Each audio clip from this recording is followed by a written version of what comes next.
آنکھوں سے لگایا ہے غلاف کعبہ.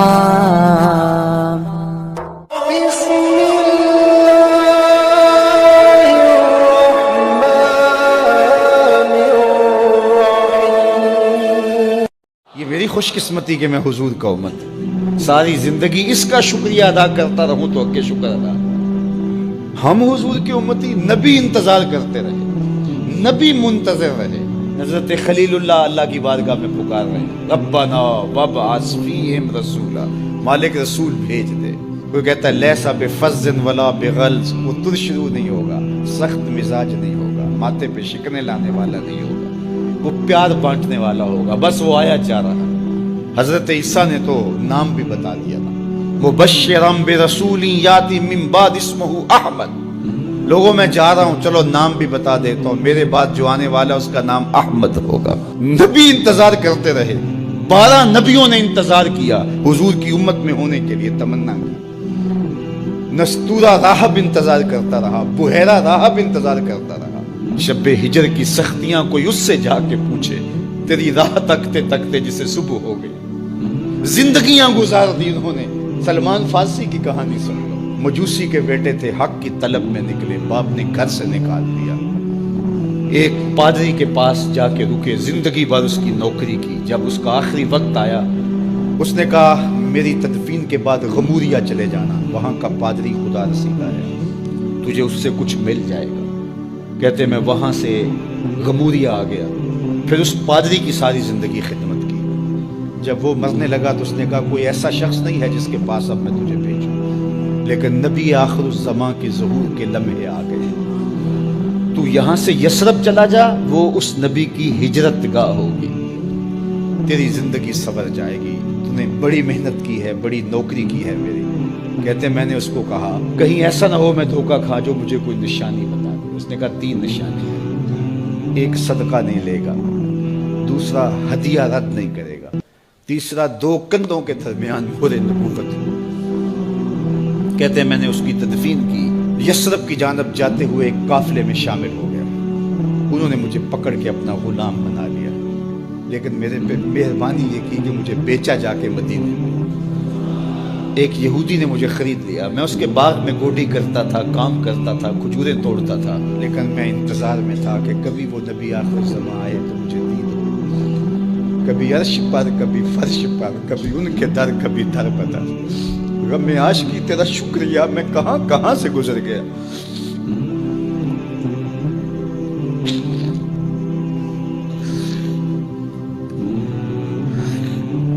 کہتے ہیں ایک دن میں اپنے باغ میں کھجوریں توڑ رہا تھا کہ ہواؤں میں مستی پیدا ہو گئی, اور ہر سمت سے طلع البدر علینا کی صدائیں گونجنے لگی. میں سمجھ گیا کہ وہ لمحے آ گئے. میں نے چھلانگ لگا دی اور دوڑ پڑا. میرے آقا نے سمجھا شاید غلام بھاگ گیا, اس نے دوڑ کے مجھے پکڑ لیا. میں نے اس کو کہا کہ میں نوکر تیرا ہی ہوں, لیکن دل نوکر کسی اور کا ہے. میں بھاگوں گا نہیں, مجھے جانے دے. میں کچھ کھجوریں لے گیا تھا صدقے کی نیت سے, جا کے حضور کو پیش کی. آقا کریم نے فرمایا ہم نبی صدقہ نہیں لیتے. کہتے ہیں نشانی ایک پوری ہو گئی. کہتے ہیں کہ میں کچھ دنوں کے بعد اور کھجوریں لے گیا, اور میری نیت ہدیہ کی تھی. میں نے پیش کی, حضور نے قبول فرما لی. لیکن میں بھی کہتا تھا تیسری نشانی بھی پوری ہو لے تو پھر مانا. اور وہ کیا تھی؟ 2 کندھوں کے درمیان مہر نبوت. کہتے ہیں ایک دن حضور میرے باغ میں آئے, اور آقا کریم نے اپنے مبارک کندھے پہ چادر رکھی ہوئی تھی, اور چادر کی اوٹ میں مہر نبوت چھپی ہوئی تھی. اور میں پیچھے ہو کے دیکھتا تھا, اور میری آرزو یہ تھی کہ کوئی تیز جھونکا ہوا کا آئے اور چادر ہٹ جائے اور میں مہر نبوت کی زیارت کر لوں. حضور میرے ارادہ قلب سے آگاہ ہوئے. فَأَلْقَى إِلَيَّ رِدَاءَهُ, حضور نے چادر اتار کے میری جانب پھینکی, اور پھر ایسے رخ کر کے فرمایا انظر الی ما امرت بہ. اس پادری نے جو بتایا تھا دیکھ لے آ کے. تو کہا میں نے دیکھا کہ حضور کے رخ کے درمیان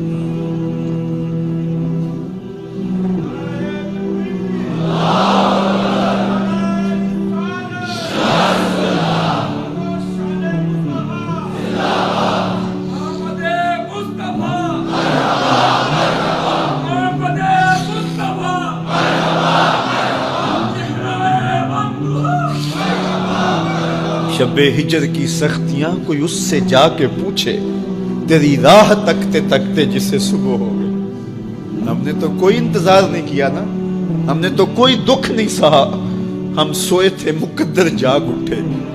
ہمارے والد مسجد سے مولوی صاحب کو بلا لائے، انہوں نے کان میں آ کے کہا مبارک ہو تو حضور کا نوکر بن کے آ رہا۔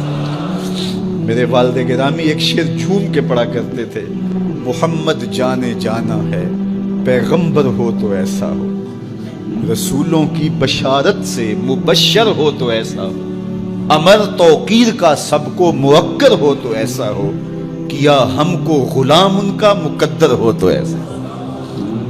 میں اپنے مقدر پہ قربان نہ جاؤں، آپ اپنے مقدر پہ نثار نہ جائیں، ہمیں وہ نبی ملا جو نبیوں کا نبی ہے۔ بنو سعد کے مقدر بھی جاگ اٹھے، اللہ اکبر، کیا وہ خوش نصیب وادیاں تھیں، کیا وہ خوش بخت پہاڑ تھے بنو سعد کے، جہاں حضور نے زندگی کے ابتدائی سال گزارے۔ اللہ اکبر۔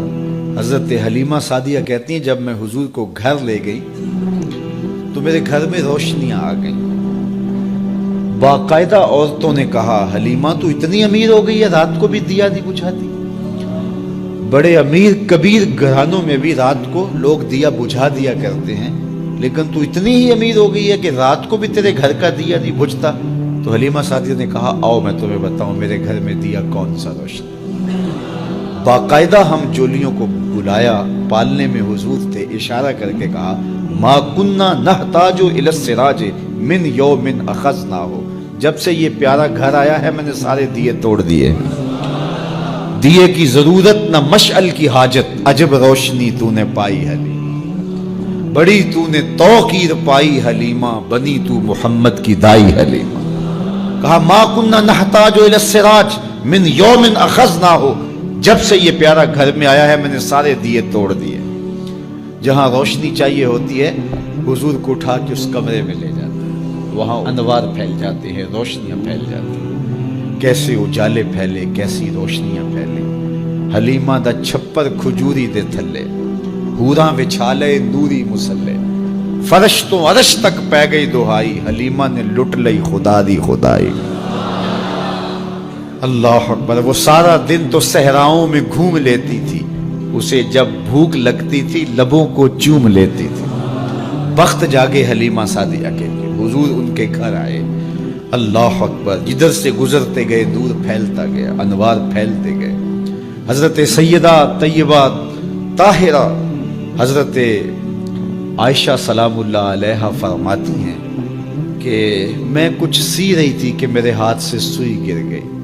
اب حضور کے گھر میں دیے میں جلانے کے لیے تیل بھی نہیں تھا، میں پریشان تھی، سوئی گر گئی، اتنے میں حضور تشریف لائے۔